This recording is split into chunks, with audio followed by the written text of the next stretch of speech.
Greetings. I would like to welcome everybody. This is our social media platform Dario, and I'm Tony Meurmishvili. My friend here in Texas call me Tony. It is our English podcast, Geo-Politics, episode 2. Today, our main topic is Syria as a trigger of change in the Middle East and beyond. And let me introduce our hosts, Meurmishvili, prominent journalist, right now joining us from Washington, D.C., George Katcharava, highly demanded expert in international security, joining us from Tbilisi, the capital of Georgia, and Giorgi Labadze, lecturer, American Studies. He is also joining us from Tbilisi, Georgia. So, my friends, the air is yours. Well, thank you very much, Tony. Tornike. Very nice I'm very happy to be doing this for the second episode, as Tornike said. Hopefully, we will reach the people or give some information to people that are interested in Eurasia region. And of course, Caucasus, Georgia would be one of our main topics that we'll be talking about constantly, and everything related to Russia's war in Ukraine. And today we'll be talking about wider region as well, implications of Syria and fall of Assad's regime on our region. So I'm delighted to be doing this again. And before we go into the conversation and start dissecting some of the issues, particularly related to Syria, there is a couple news items that we decided to tell you about in case you have not heard about them or you missed it. Today, Georgia's President Salome Zurabishvili went to the European Parliament, and she delivered a very emotional and in some cases, some experts say that it's a history-making speech from that very important microphone. She asked the European Union and members of the European countries not to forget about Georgia, to make sure that they act swiftly and decisively to save Georgia's democracy, because Georgia is not fighting for its own future and democracy. It's also fighting for European values and overall democracy in Europe. So that was a very important visit, important invitation from the European Parliament, and we can get into the details of her speech later on, or just summarize it in a way that she was greeted with multiple applause. Georgian flags were displayed as she was speaking. And as I said, some experts say that this is a history-making speech in many ways. And the second news item that is also very important for our region is that Russia started withdrawing its troops from Syria. Now, we don't know exactly how many and all the locations that the troops are being transported to, troops and equipment as well. But there is a movement for sure, and something important to keep an eye on and pay attention to. And Giorgi, if you want to add something to this particular news item, please feel free to just jump in. Thank you, Iya. I greet our viewers. We don't know the numbers because the numbers differ from source to source, and they're somewhere between the 2,000 and 7,500 troops that are yet to be removed from Syria to Russia. But what is important to understand is that I think those rumors that there are negotiations related to how Russia can keep these bases, two main bases, I mean, Khmeimim and the port facilities in the Mediterranean are now closed because, as far as I understand, Russia has to remove their troops from everywhere and for good. So these are the main news from Syria related to Russia. Another news about Syria basically is, and very important one, the revival of the talks about the gas pipeline project from Qatar to Turkey that has to be connected to existing Nabucco project to supply European countries with the gas, which actually will, if that will be basically implemented, will for sure diversify the gas supply for Europe, and thus um, will will assure energy security for the whole continent, uh, and replace effectively even perspective to have Russian gas in the European market, which is very important for the countries of the region, for European continent, and I think for the prospects of Turkey in terms of becoming more and more an energy hub for Europe and maybe the rest of the region as well.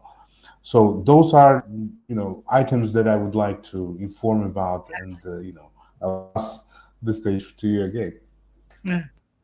Well, that's great. And let's talk more about the Turkey or Russian economy and what impact it will have, the Syria withdrawal or loss of Syria for Russia will have on the region. But initially, let's start uh, from Ukraine and the impact of Russia's loss in Syria, as many are saying now that this is a clear-cut loss for Russia because they are losing not only the positions in Syria, but also in the Eastern Mediterranean as well. So we will probably see some sort of change in power balance between Turkey, Iran, Russia.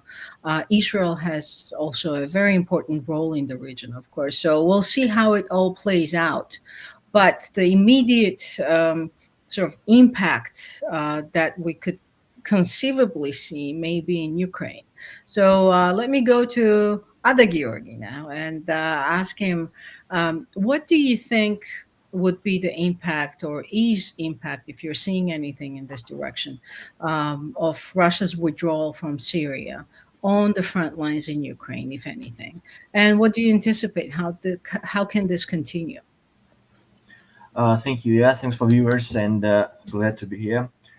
It's of course kind of like a whole context how Russia operates, including this Syrian and Ukrainian situation. In my opinion, it was a very big moral. I mean, it's a moral complex for Russians when they had to withdraw from Syria, as they had the reputation of winners, and the country which were going to take over everything they wanted and they needed. Of course, they need Syria and they want some oil resources there to sell resources from there and everything, but they had to leave because of force and the united force of the West and Turkey in this case. And about Ukraine, I think it's as a result, Ukraine and their leaders realize that Russia can be beaten, even it's so huge, and that they have lots of military resources, as we know. And this result can be achieved by complex coordination by the Western allies, including, of course, first of all, the United States, which actually sanctioned this Gazprom bank in November 21st. And there was a huge hit to Russian economy. This ruble is now in a big trouble, actually. And it's the result of this is that lots of factories and lots of malls in the cities, huge malls, not like small shops, they are under the damage, big damage, and they're gonna bankrupt and even close very soon if the situation continues like that.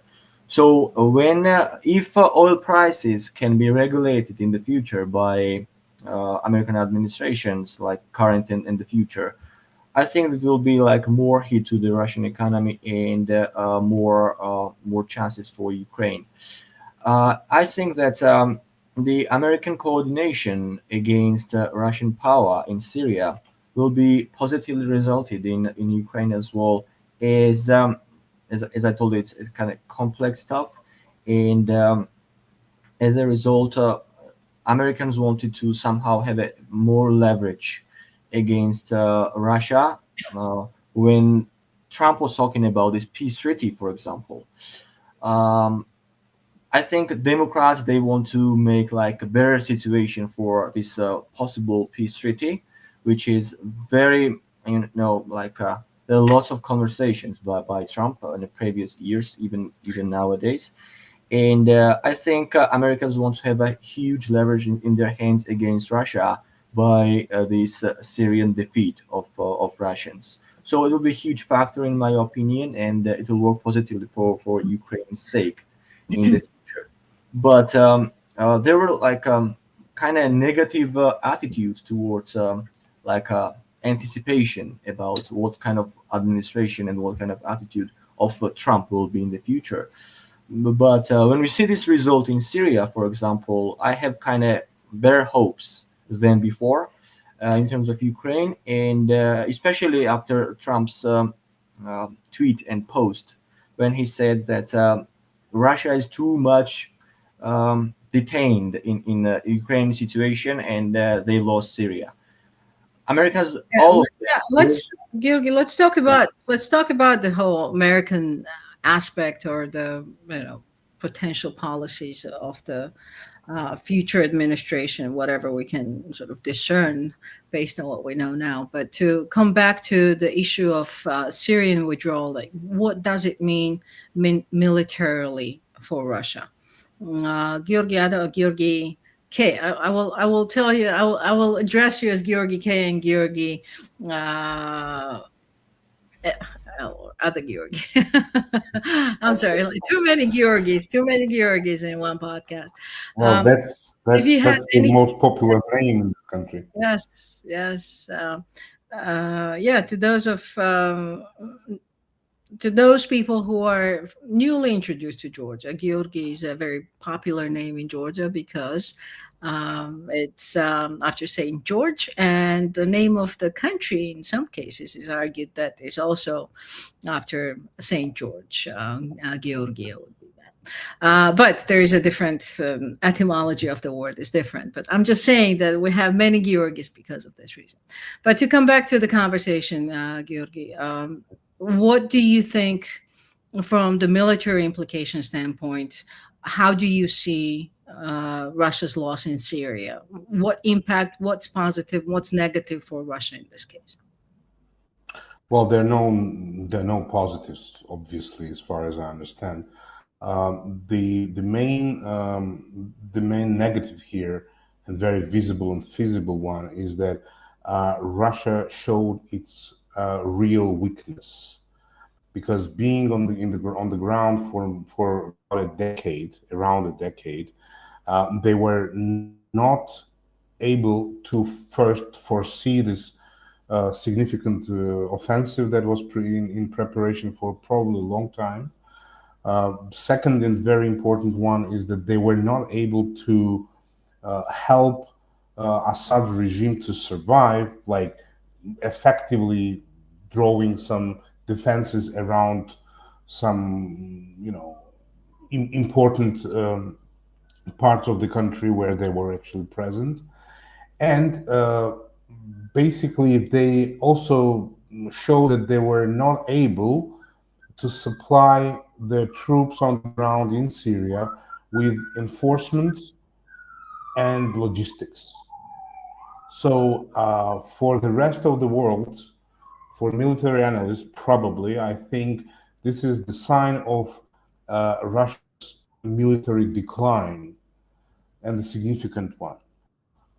Whatever we see in Ukraine, we have to understand that, Ukrainian front is next to Russia, so the supplies and all the logistics are much more easy for them. But to project their military force somewhere far away from their borders, that is gone, and not only for the Middle East, and for the first time after probably the Second World War, Russia will be very much out of the huge Middle Eastern flank or region in general. And for that matter, what is also important to understand, historic rivalry between Turkey and Russia, and this historic rival, I'm talking Turkey, will be reintroducing its power and basically influence in the Middle East that was not present there ever since the end of the First World War, which is also a very important development. So we It is. see basically the big rearrangement possibilities in the Middle East that is coming. And that's to keep it in context.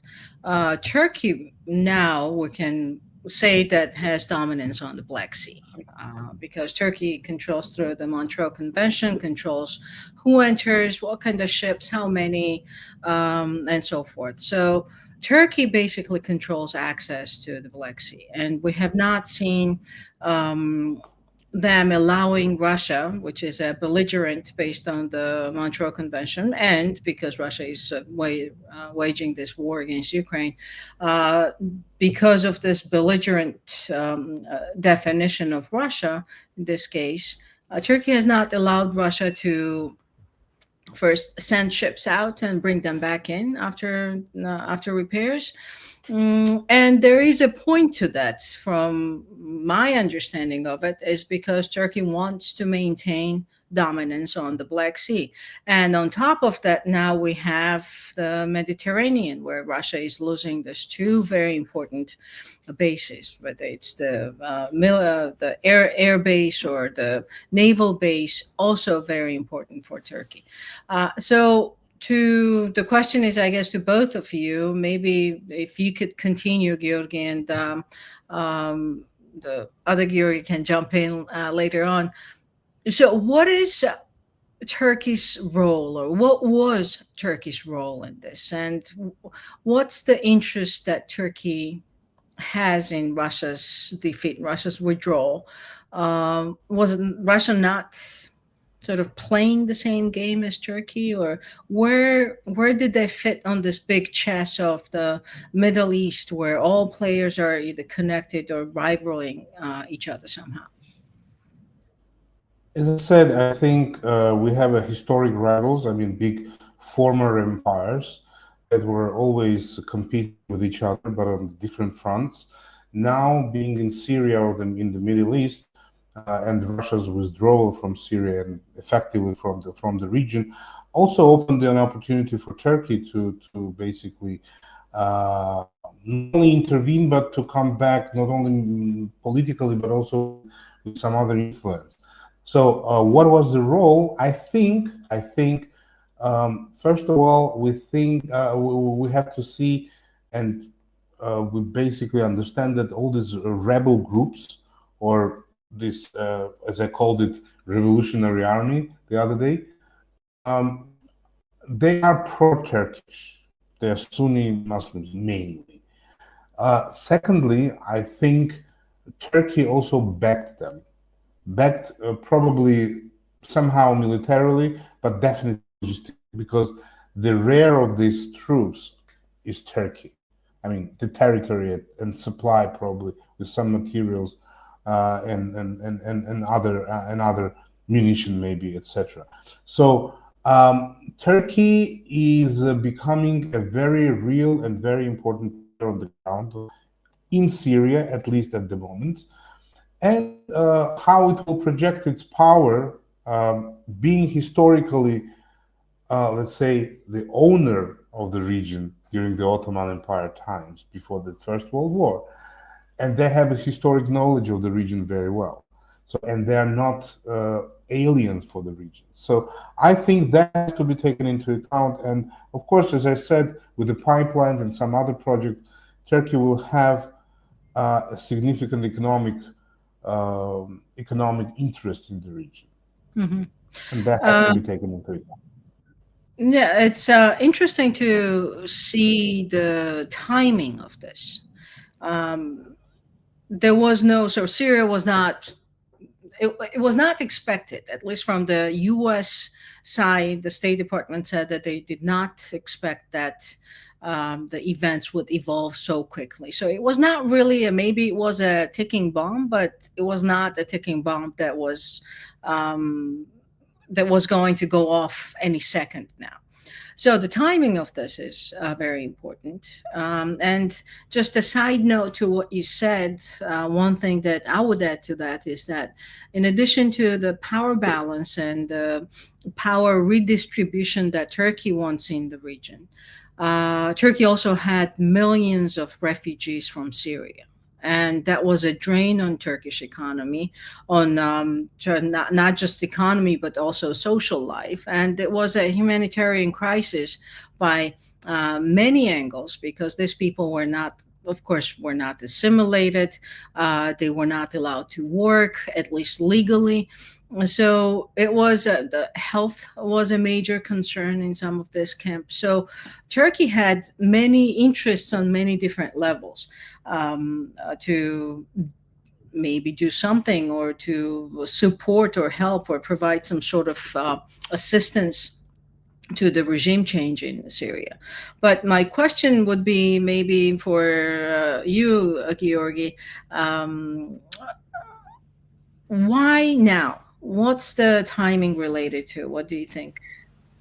Yeah, I think the resources of Russians is more or less they're draining for now because of they're too much busy in Ukraine. Let's say, actually, this war, this Ukraine campaign by Russians, they're destroying their own country. First of all, in my opinion, they're feeling quite safe before this war. They had normal cooperation with the West, more or less, and they're making lots of cash with resources, their natural resources, but they created their own headache, so that they cannot even handle this Middle Eastern politics no longer because of too much attention they have in the Eastern Europe. I think that was a result that they are currently tired with this war in Ukraine, and they have lack of resources to handle this situation. And it's also followed by Turkish ambition that Mr. George said, like several minutes ago. Historically, Turks know this region quite better than Russians because of, like, very simply because of geographical and natural boundary they have, and also they used to control this region for 400 years. The first sultan took it was Selim the First in the 16th century. So it's too huge time for understanding what's happening in the region. And Turks, they can conceive this several decades missing of this territory as a non-natural continuation and development in their history. So I would agree that so quick development was unacceptable, quiet, even for the people and, like, very experts of the region. But it was a result of weakness of Russians, as it seems, because I really doubt they would go by their own will, or they would change attitude towards importance of the Middle East or so on. So I think that's a clear weakness of Russia. Do you agree with that, Georgi? Would you say that it's the weakness of Russia? Very much so. To what Very much extent? so. Mhm. Why also? Because, like, if we look at the bigger picture and zoom out a bit, it's not only about Syria or the Middle East, because using this basis in Syria, Russia was able to project their power further to Africa and south of the Mediterranean. I'm talking about Maghreb countries of northern Africa. So it's actually security-wise is a disaster for the Russian Federation, to be honest, because they will have to recalculate their presence in many other places as well. And it was not only logistical connection that was going through through Syria and their bases, but some other important issues as well were actually decided to make through these facilities. So it's a very difficult situation for Russian military and security projection of military and security power in the third world, or the global south, I would say, altogether. Yeah. No, that's a very important point, that it's not just the bases in Syria, of course, it's also the power or ability to resupply its troops in Africa. And we have seen Russia really intensify the relations, in some cases, regime changes, all kinds of um, psyops, as they call it, psychological operations in certain African countries. We saw Wagner even before Prigozhin's coup attempt, and afterwards, still present in some of the African countries. So Russia clearly has an interest, or at least had an interest, in Africa. So it's very important to keep this in mind, that by losing Syria, now Russia will need to find, not impossible, of course, and I'm sure there is some sort of contingency that they are already thinking about, but some of the routes and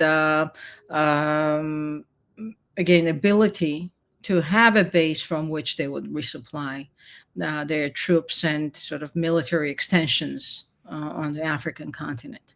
So that would be very interesting to monitor that, I think. And from the timing perspective, one of the reasons why I asked this question is so many things are happening in the world right now. You look at the Middle East, you look at South America, you look at even in Central America. Some of the allies of the United States are very concerned, or very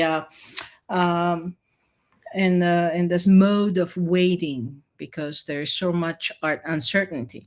And there is a theory that most of the countries in the world are trying to strengthen their positions, whatever positions they have, before January 20th, before Donald Trump goes into the White House. So then they will start the relationship with the new White House based on those fortified positions. So this was a very long-winded question, and also a comment, I guess. But I'm curious as to what you think about the timing of events in Syria as it relates to the U.S. elections and President Trump taking office in January. And Giorgi K., let's start from you. Well, we always say that everything is interconnected, and I would agree with you that, yeah, the timing was probably chosen to match the elections and the results of the elections, and then arriving of the new administration, the new president, to the Oval Office. The positions that people have, politicians in different countries, different leaders are planning to fortify for themselves in order to have a leverage in talks when it comes to the global security issues that probably, and we all feel it and we read it and we hear it from observers, are coming. I'm about the talks in general on the bigger scale, on the global scale. This is important to understand, that everybody wants to have a better position in the world. That is an explanation of renewed, very aggressive offensive in Ukraine from the Russian side, already confirmed participation of Northern Korean troops in it, with some serious casualties for the last several days, I would say. And whatever happened in Syria, it just a defeat of not only Russia, but also for Iran as well. And we have to understand that Iran, being a factor in the Middle Eastern politics for quite a long time, and historically, I would say, but under this regime for the last 20, 25 years, it was a very brutal, I would say, involvement, the support of terrorist groups and some proxy forces like Hamas, Hezbollah, and some others, and Houthis for that matter. And this is also kind of a projection, not only for Turkey, but for Israel as well, because the time, and as we discussed before in our bilateral conversations, I would say when when this started, Israel and the United States having different objectives probably, and we know about it. They also start to hit the targets inside Syria that are important for them to be demolished or destroyed. So all the major parts in this equation um, were prepared for this. I mean, militarily speaking, right? So even now, if we look at actions of Israel, Israel has basically gone deeper into Syrian territory, like basically taking over the most of the Daria province and basically taking over also the biggest dam in that area that controls actually irrigation system for the southern and some parts of the central part of Syria, which is important for agriculture. So everybody wants to take as much tools in their hands in order to have a bargaining during the negotiations. But we have to arrive to that point when the process will become a political one. Now we're looking at it's a pure military Tactic. actions, military deployments, and basically we are in the military campaign phase at the moment. But the time when all these sides will have to sit down and clarify certain things, including external players like Israel, Turkey, and the United States, for that matter, I think it's coming, and it will Yeah. come right by the time the new president will take his seat in the Oval Office. Hmm. Yeah, Giorgi, let me ask you sort of the Georgian perspective, if you hear anything. Uh, the demonstrations are happening, of course. That dominates the news cycle for 3 weeks straight now, 21 consecutive days and nights.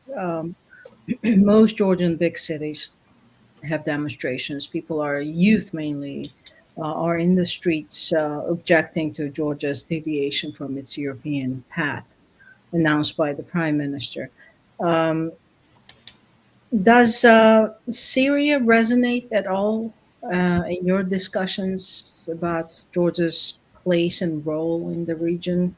Are we paying attention to it the way we should? And if we're not, then do you think there is any importance of Russia's defeat or Russia's loss in Syria?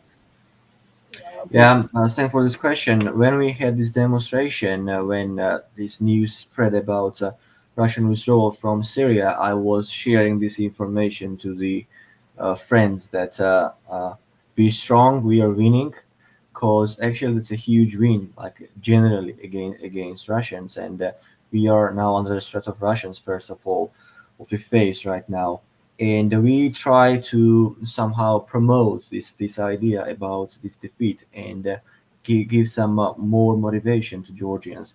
I think they have enough right now, let's say, as we observe for these 3 weeks, but these kind of victories are quite important for maintaining this motivation and some kind of protest soul in society, which if we observe like previous years did not continue for like even several days sometimes. These protests were stopping on some level, and like life was going on normally. Mm, But currently, it doesn't happen. right. We have like enormous protests from all the fields of society, like historians, doctors, and so all the professions, lawyers, and so on and so forth. We have like these movements one from one level of society to another. So it's a huge movement, and on our of course on our motivation, this kind of victory really works, and we must try to promote even more these victories.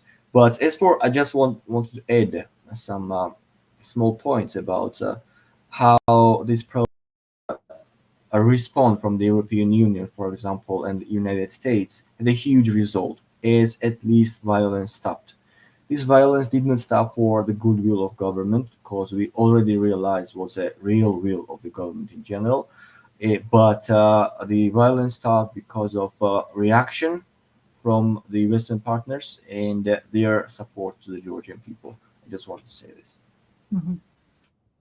Okay. Okay. Well, we're approaching. We've been talking for about 36 minutes already. It's interesting how quickly the time goes when you're engaged in a conversation.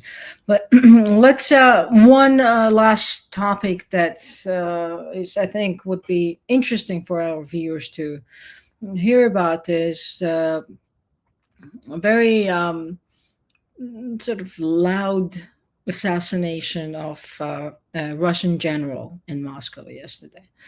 Um, just I was wondering if either one of you have any comments on this. What do you think it means? Again, what's with the timing? As we know, the day before the assassination, which was recognized, the Ukraine side claimed responsibility for this assassination. The day before that, Ukraine convicted this guy of using chemical weapons on Ukrainian troops. So he was tried in absentia, and the following day, we heard the news that we heard. Giorgi, what do you think this means?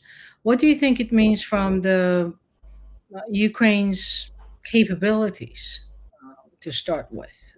They killed somebody in Moscow. Well, they killed not somebody, but they killed a very high-ranking military officer who is actually a commander of a very important part of the Russian military strategic chemical weapons, and it's a weapons of mass destruction. So a person who is in charge of defense of the whole country for this kind of weapons is a very important person in the military. What it means, and you are right. Very importantly, I think this is a signal for everybody in Russia and maybe beyond that Ukrainians will hunt down everybody who was involved in undue treatment of the rules of war during this conflict or war that we are. I'm sorry to witnessing interrupt, right now. but before Yeah. before it slips my mind, it reminds me a lot of Israel's position on going on. I have I have a friend of mine whom I wrote immediately after I got this news. You see, Kirillov was blown up, and the answer was very similar to what you said. He said, this is actually Mossad type of assassination. I said, exactly. And by that time, we didn't knew that it was actually Ukrainian hand making it. We discussed a possibility of internal rivalry within the ministry, because we hear this kind of information very often these days from Russia. But yeah, it was Ukraine, and Ukraine assassinated its enemy that they convicted in absentia, but still.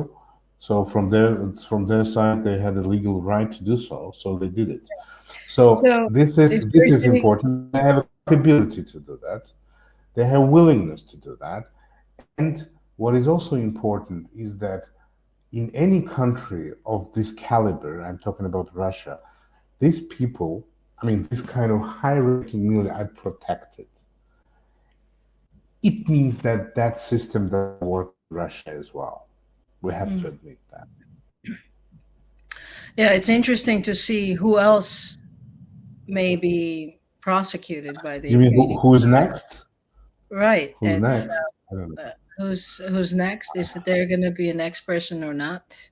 The Russian side, the Russians are calling it a terrorist, or they have an attempt to classify this as a terrorist attack, which then brings in all kinds of different legal implications of a response, I guess. But so far, have you seen anything so far? Is there reaction? What is Russian media saying about this?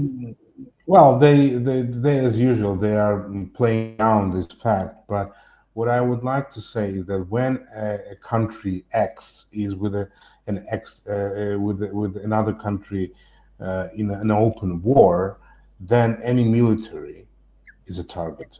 Fair target. So Yes. there is and that also depends on the capabilities of the other side to reach those people and to send them to heaven. Yeah. Basically, Ukraine was able to do that in number of cases, but this was a very high profile assassination. Yeah, and I think it's also again the timing of this. I think is also related somehow to January 20th and to Donald Trump's coming to the White House. Maybe at this point we're exaggerating, and everything that happens in the world we're somehow assigning it to potential actors' attempt to sort of strengthen their positions. But in Ukraine's case, I do believe there is something to it, that Ukraine is trying to show to Donald Trump that this is a formidable country that can plan, execute, and follow through with the operations that are highly sophisticated, very difficult. So I think that's one thing that Ukraine tried to show to the U.S. with this.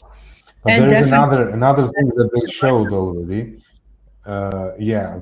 They invented another new weapon, which is another friend of mine from the US called it L Scooter. L Scooter. There you go. Yes. Yeah, because to those of you who may not know the relation, but the scooter and the general's killing. The explosive device was installed, at least from what we know from the preliminary investigation, is that it was installed on a scooter in front of the building from which the general came out. So very interesting week from the big power players' actions, for sure. I would like to remind to our listeners and viewers that you can check this video cast or podcast, I don't even know how to call it, on YouTube under Dario Radio, if you look for it. And I think Tonik is going to come in, who's the mastermind behind all this, and send us to rest and get ready for the next week's episode. So Tonik, if you can hear us and if you want to jump in. Yes, I'm here, and I'm very grateful. Thank you for interesting and informative program today. Thank you, Giorgi. Thank you, Giorgi, under ES leadership, outstanding leadership. As always, your thoughts, questions, and suggestions are very important. Please subscribe to our YouTube channel, Dario. It is podcast Geo-Politics. It's going, if you write in YouTube podcast Geo-Politics, it will be straight to us. And you will receive more notifications to our future programs. Thank you very much. See you later. Thank you very much. One issue that I wanted to raise here for us and for our viewers as well, probably. Next time we are scheduling our meeting, as next Wednesday, presumably, is actually Christmas. Oh, that's right. See, so, if we appear here, Merry Christmas. Anyway, yes, we and don't that's what I wanted to say next. I would like to send my greetings to all the viewers with the upcoming Christmas, and wish you all the best. Yeah, very thoughtful, Giorgi. So maybe not Christmas. We should not talk about killings. Or we might pop up with the the Santa Claus camouflage. I would say. So thank you very much, gentlemen. It was a pleasure, and we'll see you next week. Or we'll see. We'll let Tornika decide what he wants to do next week. So we'll decide it together. Okay. Thank you. Okay. Goodbye.